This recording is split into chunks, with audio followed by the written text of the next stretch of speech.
안녕하십니까. 저는 경기서부 노인보호전문기관의 이은주 관장입니다. 지금부터 노인학대 가정 재학대를 예방을 위한 2020년 라이프케어 서포터즈 지원사업 성과 보고를 말씀드리겠습니다.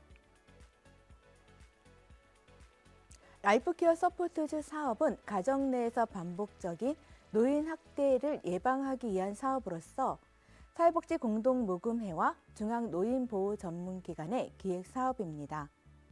학대 피해 노인을 안전하게 보호하려는 여러 사회적 노력에도 불구하고 전체 노인 학대의 약 90%가 가정 내에서 발생, 재학대 발생률도 매년 증가하고 있습니다.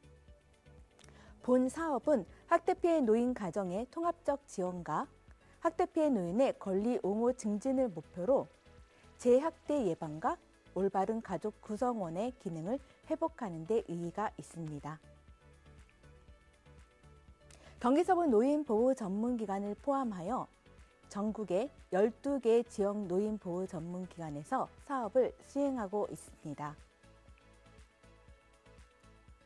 다음은 2020년 경기서부 노인보호전문기관의 구체적 사업 내용입니다. 라이프케어 서포터즈 사업은 재학대를 예방하는 사후관리 전문 인력을 말하며 수행 방법으로는 라이프케어 서포터즈가 가정으로 찾아가 정서안정 프로그램을 제공하고 사후관리 전담 사회복지사는 지역사회 네트워크 구축 및 맞춤형 서비스 연계 등 고위험군 학대 피해 노인 가정 사후관리를 지원합니다. 사업의 기간은 2020년 3월 1일부터 2021년 1월까지 진행하였으며 대상으로는 재학대 발생 고위험군 가정 중 서포터즈 참여 동의한 26가정의 학대 피해 노인, 학대 행위자, 그리고 그 가족입니다. 사업비는 약 5천여만 원입니다. 다음은 본 사업 참여 피해 노인의 학대 유형입니다. 26가정의 피해 노인 44%의 노인은 신체적 학대와 53%의 노인은 정서적 학대를 경험하였으며 이는 전국 가정 내 발생 학대 유형과 비슷한 통계로 조사되었습니다. 다음은 피해자 성별입니다. 여성이 84.6%, 남성이 15.4%이며 학대 피해자 연령으로는 70대가 53.8%로 가장 높고 60대와 80대 이상이 동일한 비중으로 조사되었습니다. 다음은 행위자 성별입니다.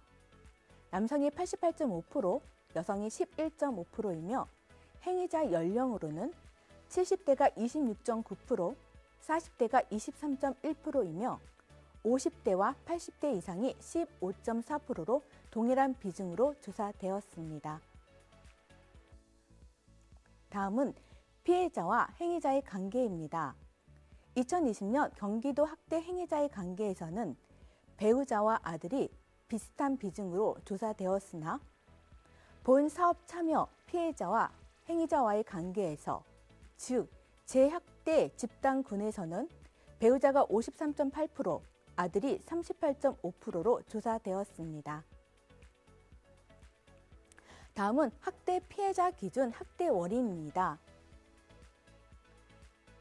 학대 원인의 제일 높은 정서적 우울이 41%, 사회적 지지, 필요 정보 서비스 부족이 24%, 다음으로 피해자의 신체 거동 불편과 학대 행위자에 대한 정서적 의존이 14%로 조사되었습니다.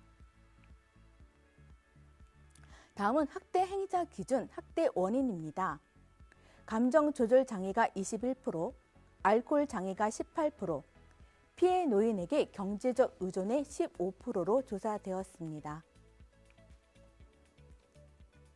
다음은 사업별 진행 현황입니다. 첫 번째는 학대 피해 가정 정서 안정 프로그램입니다. 라이프케어 서포터즈가 가정으로 찾아가 재학대 위험 요인을 위한 정서 안정 프로그램을 총 308회 진행하였습니다. 고품질 서비스 제공을 위해 경기도 노인종합상담센터에서 전문 심리 상담사, 슈퍼비전과 교육을 지원해 주셨습니다. 개별 상담과 더불어 별자리 사회심리연구소의 김영환 소장님과 함께 학대 피해자, 행위자 대상으로 집단 프로그램을 진행하였습니다. 다음은 정서 안정 프로그램입니다. 피해 노인, 학대 행위자, 한 가정을 대상으로 총 10회의 상담을 진행하였으며 내용은 보시는 바와 같습니다. 다음은 지역사회 맞춤 서비스 연계입니다. 사후관리 전담 사회복지사는 참여자 요구를 반영하여 사회적 안전망 구축과 보건, 의료, 복지 등 지역사회 내에서 지속적인 도움을 받을 수 있도록 총 28회 유관기관과 연계하여 지원을 담당하였습니다. 진행 방법으로는 서비스 연계를 의뢰하고 연기된 내용에 대해서는 회신을 통해 사례를 관리하고 있습니다. 원활한 서비스 제공을 위해 기관 간 네트워크 구축을 위해 통합 사례 회의를 총 34회 진행하였습니다. 네, 통합 사례 회의에 참여한 기관은 다음과 같습니다.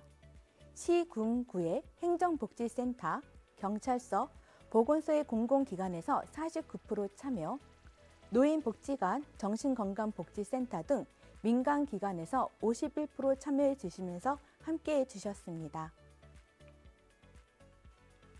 사업 운영에 대한 효과와 효율을 높이고자 사업 전담 담당자와 총 4회의 간담회를 실시하였고, 전담 인력 역량 강화를 위해 정신과 전문의를 모시고 정신건강 증상 이해에 대한 교육을 진행하였습니다.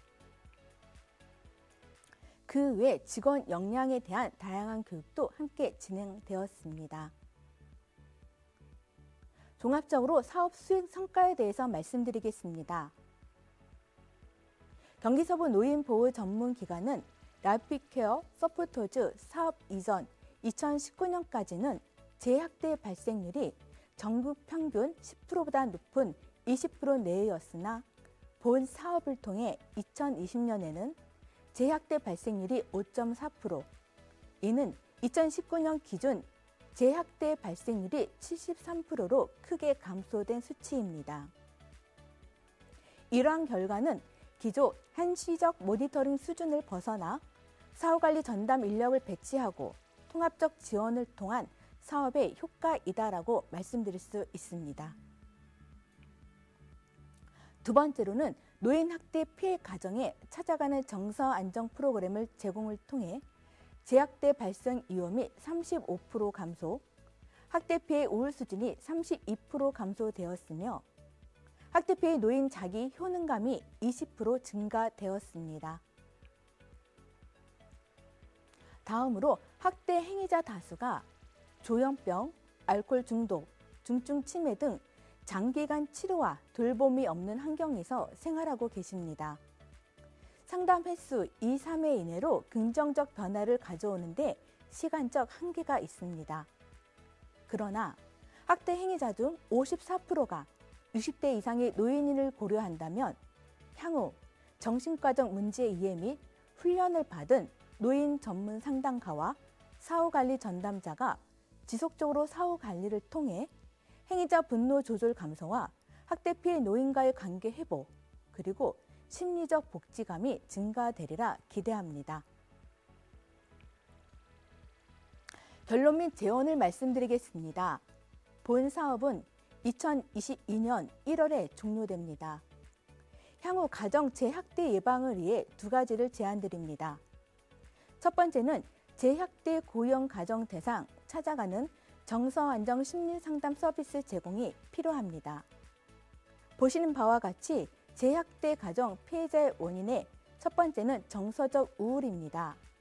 학대 피해자 노인 정신건강 및 우울로 인한 노인학대 발생 예방을 위한 사후관리로는 노인 전문 심리상담사가 가정으로 찾아가 학대 위험 요인 감소 및 우울 수준 향상을 위한 서비스 제공으로 노인학대 발생을 예방할 수 있습니다.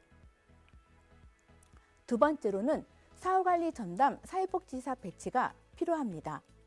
사회적 안정망 구축 및 서비스 연계를 통해 피해자에게 필요한 정보를 제공하고 맞춤형 서비스 연계로 재학대 위험이 발생했을 경우 스스로 외부 기관의 도움을 요청하는 등 실질적으로 학대 상황에 능동적으로 대처함으로써 재학대를 예방할 수 있습니다.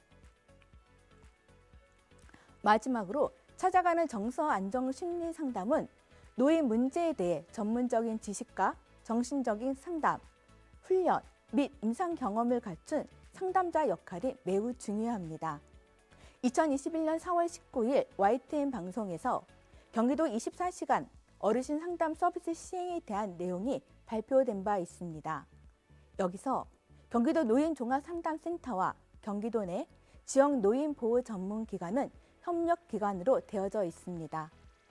사업의 효과를 높이기 위해서는 경기도 노인종합상담센터에서는 노인학대 고위험군 가정의 정신건강상담 및 사례관리가 가능한 전문 인력 양성과 보수교육 지원이 필요하리라 생각됩니다.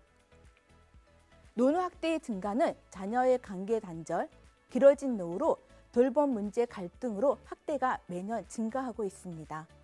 정부는 노인학대 예방을 위해 노인복지법을 개정하고 사후관리 서비스 강화에 집중하고 있습니다.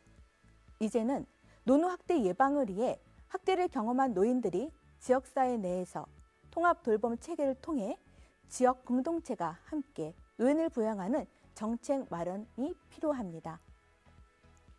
행정기관과 도의회 여러분의 많은 관심과 지지를 부탁드리며 경기도민이 행복한 돌봄 기본권이 실현되도록 함께해 주시길 바라겠습니다.